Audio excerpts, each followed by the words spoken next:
Assalamualaikum warahmatullahi wabarakatuh. Hari ini Ibu akan menjelaskan tentang jurnal umum. Kalian perhatikan bagaimana cara membuat jurnal umum. Dalam soal di sini diketahui bahwa Bapak Doni membuka usaha bengkel dengan nama Reparasi Doni. Di sini terjadi pada bulan Mei tahun 2016. Maka kalian jangan lupa untuk selalu tuliskan judul, nama perusahaan, apa yang kita buat, karena kita akan membuat jurnal umum, maka kalian tuliskan jurnal umum. Lalu kemudian periodenya, karena dibuat pada bulan Mei 2016, maka kalian tuliskan periode Mei 2016. Nah, sekarang kita lihat contoh soal yang pertama, tanggal 5, Tuan Doni menanamkan modal ke perusahaannya sebesar 2 juta rupiah. Maka kalian masukkan tanggal ini, tanggal 5, ya, nama akunnya adalah kas, lalu kemudian nomor akunnya adalah 111, posisinya di sebelah debit, karena kalian tahu bahwa kas ini masuk ke dalam kelompok akun harta. Jika bertambah maka disimpan di debit, jika berkurang simpan di kredit. Lalu kemudian akun apa lagi yang akan terpengaruh? Yang terpengaruh adalah modal, karena di soal diketahui bahwa Tuan Doni menanamkan modal perusahaannya. Untuk nomor akunnya adalah 311. Lalu kalau kalian tahu bahwa ketika modal bertambah maka simpan di kredit. Oke, sekarang kita masuk ke tanggal 6, membeli perlengkapan secara tunai. Jika perusahaan kalian membeli perlengkapan secara tunai, maka apa yang akan terjadi? Akan muncul akun perlengkapan. Perlengkapan perusahaan kalian jelas akan bertambah. Perlengkapan ini masuknya ke dalam kelompok akun harta.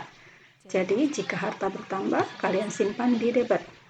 Lalu kemudian apalagi akun yang akan muncul? Karena kalian membelinya secara tunai, maka otomatis akun yang akan muncul adalah akun kas. Kas perusahaan kalian akan berkurang. Ketika kas berkurang, maka kita simpan di kredit. Lalu tanggal 7, membeli perlengkapan secara peralatan secara tunai, ya, tetapi ada yang dibayarkan kemudian. Artinya ketika ada yang dibayarkan kemudian berarti kita mempunyai utang. Bagaimana cara menyelesaikannya? Kalian lihat di sini. Peralatan jelas perusahaan kita peralatannya bertambah simpan di sebelah debit. Berapa belinya? 1.500.000. Lalu kemudian kita membayar. Otomatis kas yang akan muncul. Kas keluar atau berkurang sebesar Rp500.000.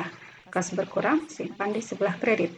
Karena kita belum bayar, maka kita memiliki utang usaha. Utang usaha kita simpan, ketika utang usaha bertambah maka kita simpan di sebelah kredit. Ingat, jumlah debit dan kredit harus selalu sama. Oke, sekarang kita masuk ke tanggal 9, memperoleh pinjaman dari bank sebesar 2.500.000. Ketika perusahaan kalian mendapat pinjaman dari bank, maka otomatis kas perusahaan akan bertambah.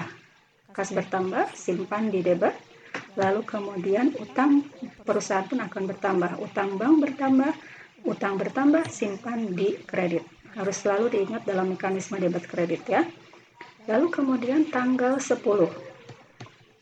Tanggal 10 diterima uang 400.000 dari pekerjaan servis yang telah dikerjakan.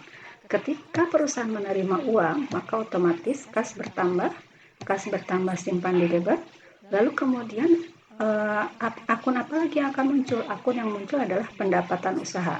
Pendapatan usaha kita simpan di kredit karena pendapatan bertambah, itu posisinya di debit. Di kredit, maaf, ya. Lalu kemudian kita masuk ke soal nomor 11. Transaksi 11 ini adalah dibayar sewa kios untuk 6 bulan. Ketika kalian menyewa kios, maka otomatis kalian punya sewa dibayar di muka. Sewa dibayar di muka ini adalah kelompok akun harta. Jadi ketika bertambah maka simpan di debit, ketika berkurang simpan di kredit, ya. Lalu kalian akun apa lagi yang muncul? Yang muncul adalah kas. Kas jelas berkurang, maka kas berkurang kita simpan di kredit. Itu dulu sampai tanggal 11, silahkan kalian pelajari dulu. Terima kasih. Assalamualaikum.